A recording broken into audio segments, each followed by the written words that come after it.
సహజ మార్గం మానవత్వపు విలువల క్షేత్రంలో అభివృద్ధి సాధిస్తోంది. సహజ మార్గం మానవ హృదయం గురించి మాట్లాడుతుంది. మరి ఇంకే విషయాల గురించి చెప్పదు. ప్రేమించగలిగే శక్తి, దయార్ద్ర హృదయం, సర్వజన సౌభ్రాతృత్వం, అందరితోనూ అన్నదమ్ములలా కలిసిమెలిసి జీవించటం, ఉన్నదాన్ని అందరితో పంచుకొని తినడం, వీటి గురించి చెబుతుంది. సహజ మార్గం నేటి ఆవశ్యకత. మీరు నమ్మినా నమ్మకపోయినా ఇదే వాస్తవం. కాబట్టి మీరందరూ సహజ మార్గాన్ని చేపడతారని ఆశిస్తున్నాను. ఈయన వచ్చి ఏమిటేమిటో మాట్లాడతారండి అంటారా? నిజమే మరి. నేను చెప్పగలిగినదేదో దాన్నే చెబుతాను. కనీసం నేను చెప్పే విషయాలు నా అంతరంగం నుండి సహజంగా వచ్చినవి.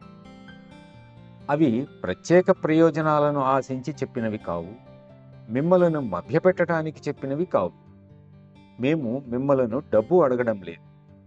ప్రేమంటే ఏమిటో, ప్రేమించటం ఎలాగో, ప్రేమను విశ్వవ్యాప్తంగా చేయడం ఎలాగో మీకు చెబుతాం అంతే.